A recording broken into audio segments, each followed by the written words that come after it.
Hello everyone, आज 11 जुलाई 2020 और हम आर्टिकल डिस्कस करेंगे द एडिटोरियल। तो आज का पहला आर्टिकल है मालाबार एक्सरसाइज। तो Malabar exercise mains GS paper 2 international relation से आर्टिकल को रिलेट कर सकते हैं। तो कंटेस्ट क्या है? India will take a decision on the inclusion of Australia in the Malabar exercise with Japan and the US. तो मालाबार एक्सरसाइज में 3 कंट्री मिलकर के ये एक्सरसाइज कंडक्ट करती है, इंडिया, जापान और यूएस। ये 1992 से इंडिया और यूएस के बीच में मालाबार एक्सरसाइज ये चलता चला आ रहा है। 2015 में जापान को भी ऐड किया गया। तो अब इसके अंदर भारत ने ऑस्ट्रेलिया को भी ये डिसीजन लेकर इनको इंक्लूड कर लिया गया कि मालाबार एक्सरसाइज में ऑस्ट्रेलिया की भी पार्टिसिपेशन रहेगी। तो जैसा कि क्वाड ग्रुप है, क्वाड ग्रुप में जो है ऑस्ट्रेलिया भी शामिल है, ठीक है। ये 4 देशों का एक ग्रुप है। तो एक तरह का कह लें कि एनुअल वार मतलब games. If Australia is included it could bring all quad group together as part of the annual war game. तो ये जितने भी ग्रुपिंग है मतलब ऑस्ट्रेलिया, जापान, यूएस, तो ये एक मालाबार एक्सरसाइज कंडक्ट कर रही है। इसका वजह क्या है?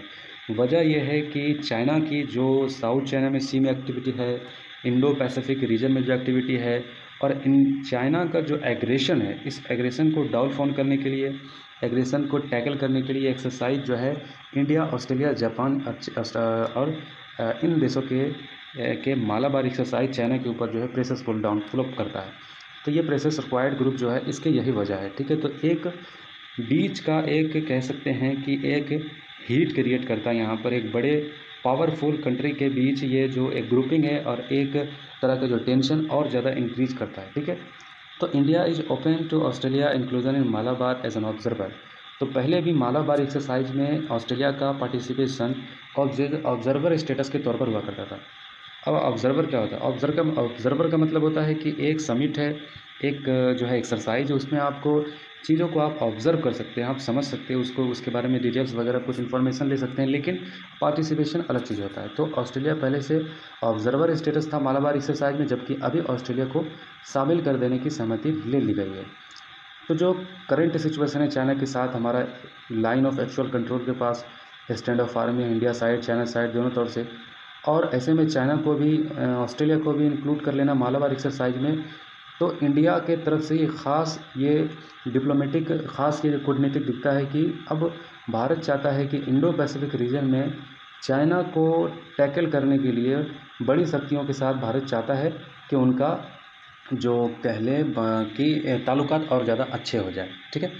तो Australia inclusion would be the seen as a possible first step toward the militarisation of the quad coalition that was opposed by China in the past. तो एक मिलिटराइजेशन हो रहा है, क्वाड ग्रुप में ग्रुपिंग बढ़ रही है, और ग्रुपिंग बढ़ रही है तो चाइना साइड से टेंशन भी बढ़ेगी, ठीक है। तो इसके बैकग्राउंड क्या है? बैकग्राउंड ये है कि मालाबार एक्सरसाइज तकरीबन 1992 में ये नेवल एक्सरसाइज है जो यूएस और इंडिया के बीच में शुरू किया गया था। 2015 में जापान को भी ऐड किया गया, और 2017 से ही ख़ास तौर से ऑस्ट्रेलिया रिक्वेस्टेड कर रहा है कि इस ग्रुप में उसको शामिल किया जाए, लेकिन 2018-2019 भारत ने इसको परमिशन नहीं दी थी। लेकिन प्रेजेंट सिनेरियो जो हालात जो चाइना को लेकर जो बनी है इंडो पैसिफिक रीजन में, तो भारत इस बात की तरफ सहमति दे चुका है कि वो ऑस्ट्रेलिया को भी इसमें पार्टिसिपेशन चाहता है, ठीक है। तो ये था पूरा आर्टिकल, और इसके कई सारे सिग्निफिकेंट आगे इससे रिलेटेड कई सारे आर्टिकल्स आने वाले होंगे, क्योंकि ये टॉपिक मतलब जो ऑस्ट्रेलिया को जो इसमें इंक्लूड कर लिया गया है, ये तो एक छोटी घटना नहीं है, क्योंकि ऑस्ट्रेलिया काफ़ी लंबा टाइम से इसमें आना चाह रहा है। और फिर एक तरह का ग्रुपिंग जो दिख रहा है चाइना के खिलाफ बड़े बड़े देशों का, तो एक बहुत बड़ा हॉट इशू आगे चल करके ये बनने वाला है। दूसरा आर्टिकल है यूएस वीज़ा रूल। तो यूएस ने नए वीज़ा रूल्स नियम्स लेकर क्या है, mains GS paper 2 international relations article को रिलेट कर सकते हैं। तो जो नया यूएस रूल बनाया गया, वीज़ा रूल जो यूएस के अंदर, तो इसके अंदर प्रोग्राम ये है कि 2020 के सेमेस्टर में जितने भी इनरोलमेंट कैंडिडेट है, जितने भी कैंडिडेट इनरोलमेंट है उनका एग्ज़ाम ऑनलाइन लिया जाएगा 2020 सेमेस्टर के जितने भी कैंडिडेट है, और बाकी को यूएस परमिट नहीं करेगा, उनको यूएस छोड़ना होगा, ठीक है। बाकी को परमिट नहीं होगा। जो सेमेस्टर में इनरोलमेंट है उन्हीं को ऑनलाइन कंडक्ट किया जाएगा, बाकी को यूएस जो है वीज़ा परमिट नहीं करेगा।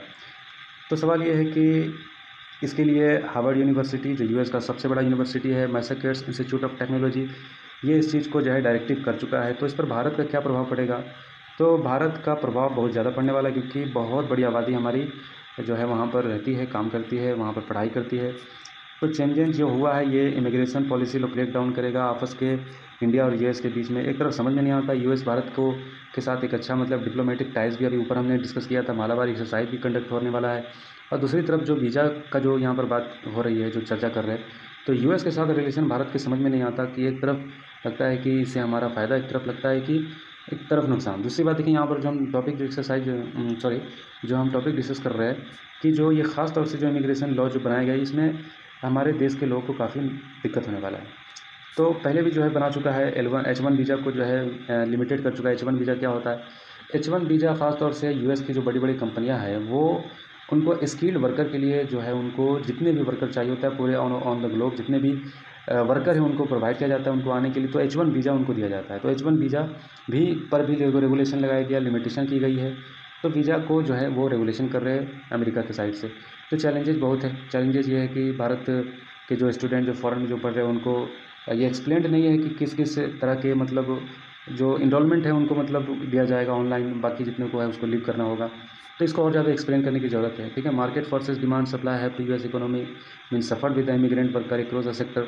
तो H1 वीज़ा को जो रेगुलेट किया गया, H1 वीज़ा को जो बिल्कुल लिमिट किया गया है, तो इसकी वजह से जो वहाँ के लोग जो वर्कर है जो काम करने वाले हैं, चूँकि देखिए अब सपोज है कि हमारे देश में चूँकि आबादी बहुत बड़ी है और भी बहुत सारे देशों में जो गरीब मुल्क हैं वहाँ से लोग जाते हैं काम करने के लिए यूएस। तो उनको वजह क्या है यूएस जाने का? वजह यह है कि उनको ज़्यादा अच्छी सैलरी मिलती है, ज़्यादा उनको कह लें कि फैसिलिटीज़ ज़्यादा होती हैं, चीज़ें वो ज़्यादा वहाँ पर अच्छे तरीके से कर सकते हैं, रिसर्च की अपॉर्चुनिटी ज़्यादा है और स्किल्ड की ज़्यादा वहाँ पर डिमांड, मतलब कह लें कि उनको उनके क्वालिटी के हिसाब से उनको पे किया जाता है। तो ये सब चीज़ें हैं जो अट्रैक्ट करती है लोगों को। तो ऐसे में वहाँ के जो लोग यूएस के, अब एक व्यक्ति इंडिया से है, ठीक है, और एक व्यक्ति यूएस का है, और दोनों को सेम काम दिया जाए तो जितना पैसा आप इंडिया वाले को दे रहे हो उतना पैसा में यूएस का बंदा नहीं करेगा। वजह क्या है? क्योंकि उसी देश में वो रहता है, वो उस काम को इसलिए नहीं करना चाहेगा कि वो सेम सैलरी में काम नहीं करेगा। ठीक है, तो उसके वजह ये है कि फिर वहाँ के जो चीफ लेबर चाहिए होता है तो कंपनी को, तो बाहर के देशों से हायर करते हैं।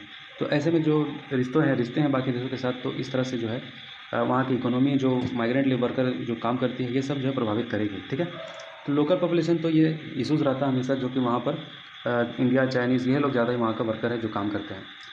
तो एक तरह का देख लें, ये आर्टिकल है, 2 आर्टिकल था आज का। आई होप कि आर्टिकल आपको समझ में आया होगा। तो इसको नोट्स बना लें और दूसरों के लिए शेयर करें। Thank you.